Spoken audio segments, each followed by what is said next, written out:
Thank you, Deputy Speaker. And obviously I rise to speak on the Telecommunications Interception and Access Amendment Data Retention Bill 2004. And Deputy Speaker, I, like most of my Labor colleagues, have worked long and hard to come to grips with the complexities of this issue and have tried to be as responsive as we can be to our own concerns, our shared concerns, the individual concerns of the caucus, as well as the shared and individual concerns of the community, because it is a complex issue and it's one that takes time and energy to come to grips with. But, Deputy Speaker, I'm not a lawyer. I know there have been many today who've risen with a background in law. I'm a teacher. So for me, the process— I was a teacher. So for me, the process in going through this is one based around common sense. I'm not au fait with the intricacies of the law, but I can understand a common sense argument. And so I rise tonight to give some understanding as to where I've come to this position to support this bill and how I've come to that. Now, when the legislation was first introduced by Minister Turnbull, it was clear that additional sensible amendments were needed, and it was clear, even to someone without a law degree, that what was put before us for consideration did not have checks and balances, did not have the appropriate balance between personal freedoms and community safety. And it was interesting to note the Speaker who spoke previously talking about the positions that were taken by those opposite when they were in opposition to the work that was begun earlier by the Labor government. And it was interesting to note that Minister Turnbull had said in 2013 that he thought legislation in this area would have a chilling effect on free speech, that he must record his very grave misgivings about the legislation that was put before them. But I think we've all moved a long way since then. And we've done that because, Deputy Speaker, of the hard work of the Labor Party in the months since we managed to get the legislation deferred to the Joint Intelligence and Security Committee.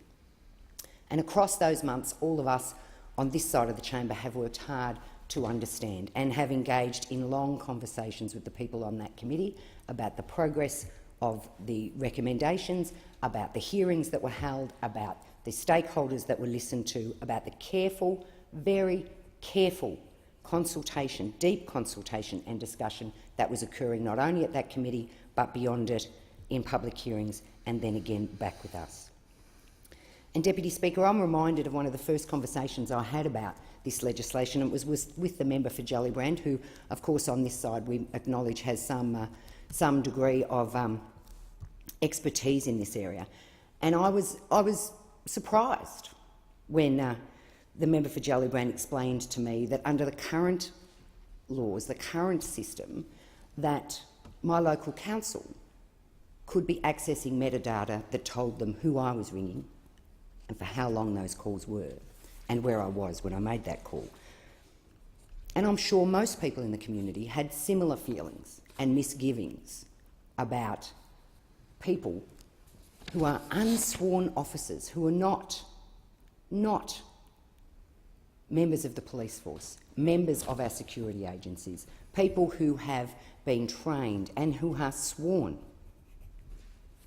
and have protocols and protections and accountabilities in place in their organisations. And of course, I was also very quickly reminded that my local council was one of the councils that had authorised officers to access metadata of residents, that they'd done this through telcos. And this goes to the core of why we're all standing here today to pass this legislation, because the current situation is that councils and others, as many have been on their feet to talk about today, can do that. Now, Wyndham City Council could come in here, as they did with me when I spoke to them about this when it hit the press. Because when Wyndham City Council did this, they were the only Victorian council at the time to have done it. They were the first, and they encountered enormous backlash from both their own community and the broader Victorian community. But if you listen to the story of why they did it, their rationales were not sinister. They'd had someone attacked by a dog. The owner of the dog had left their mobile number but then had fled. Wyndham City Council sought to find that dog owner as the people who registered dogs, and this work may have been better referred to the police. I'm sure everyone in this chamber now would argue that the legislation before us is reasonable because in that situation, again, it would be referred to the police, and that it would be the police who sought that metadata, sworn officers of the police department. Wyndham City Council, of course, were not alone, and other councils did similar things. It was also accessed by authorities like WorkSafe. Deputy Speaker, what I've learned across the last 3 or 4 months is the current situation, the bar has been set too low. It is too easy for people to make those, what the member for Griffith calls warrantless access applications. And we know that in the last year there were 500,000 access requests granted. That's an enormous number, and I think the public need to know that that is the current situation and that this legislation will change that current situation. That we're looking at an area that's largely unregulated and that we're moving to a space where there will be regulation.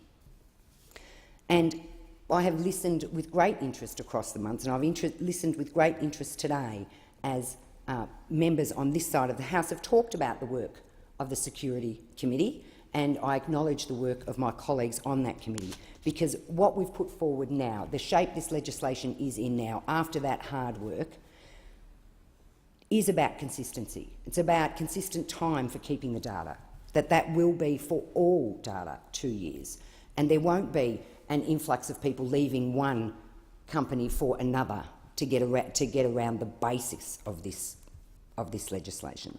That there'll be consistency around the type of data to be kept, and as we've heard all day, that's around on the phone who you're speaking to, where you were and for how long you were speaking, and on emails, what we're talking about, or what we have an understanding about, is it will not include the content line. And I think I have to join my colleagues by mentioning that I think it has been disappointing that the legislation was first rushed into this parliament in no state for debate and in no state to become law, and that it was done so under the presumption around terrorism, when in fact what has come to light is that this metadata is used minimally against terrorism, but most importantly used all the time in crime fighting and to assist our police and our other agencies to prevent crime and to find the perpetrators of crime after the fact. And we've made some wonderful improvements across these 3 months, and I want to assure my community, the people in my community, the young people in my community who have concerns about the metadata being used in civil litigation and concerns of families concerned that metadata could have been used in family law courts, that one of the changes that will be brought down here is that the limitations will be around criminal legislation, not civil action. And I think that's a really important thing to stress.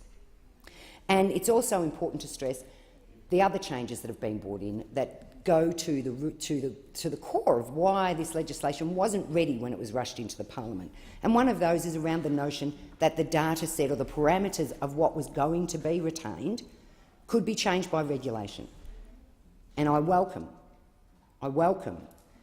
that the amendments now will have that to be not the case, that we'll have to come back to this place, that it will have to be passed in the parliament to have changes made to that.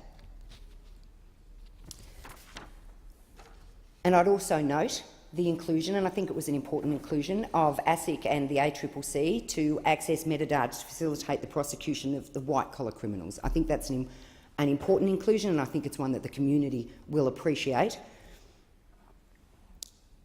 And I think the other improvement is around requiring telecommunications companies to provide consumers with access to their own metadata upon request. And of course, this could be used in your own defence and any individual's own defence in terms of proving where they were or where they were not. So it could have a personal use for members of the community. And I'm sure that, as many of us have said today, the other important area, and having just read about some of the breaches of privacy in the UK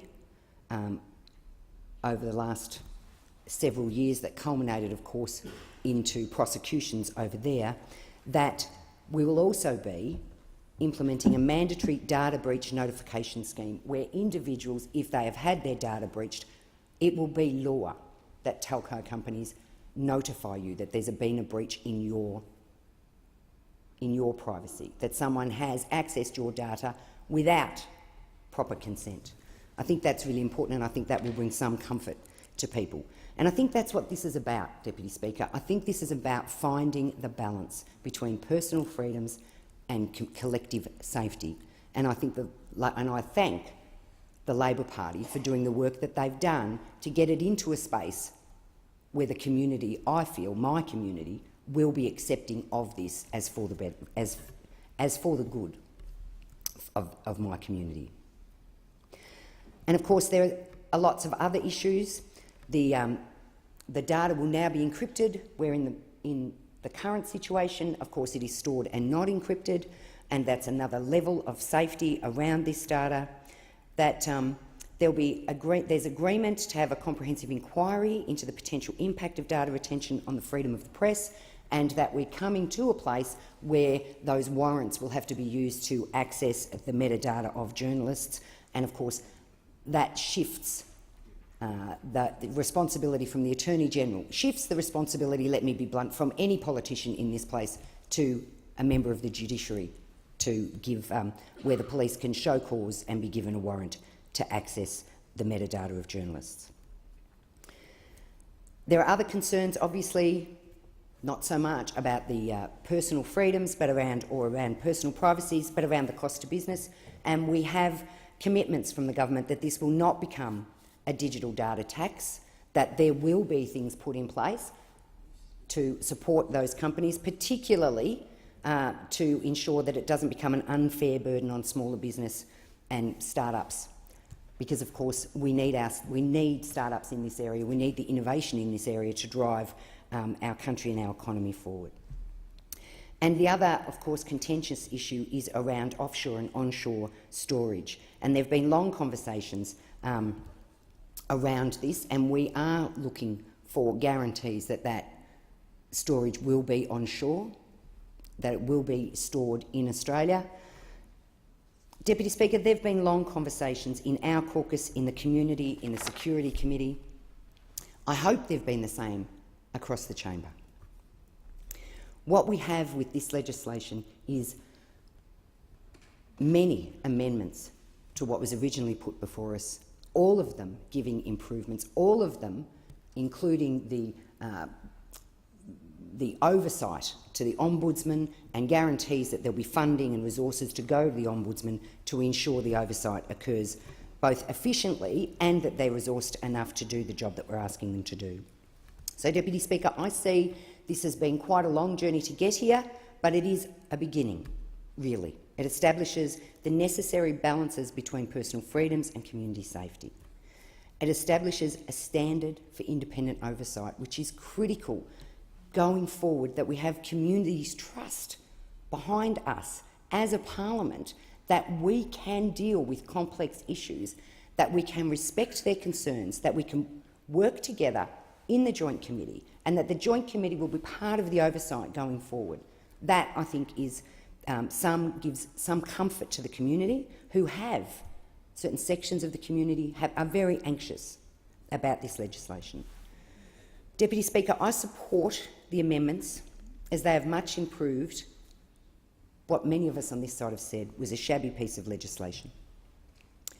But what we've got before us tonight is an improvement on the current unregulated status quo. It will protect Australians, it will help us fight crime, and it will protect our safety, our privacy and our safety as well. I commend the bill to the House.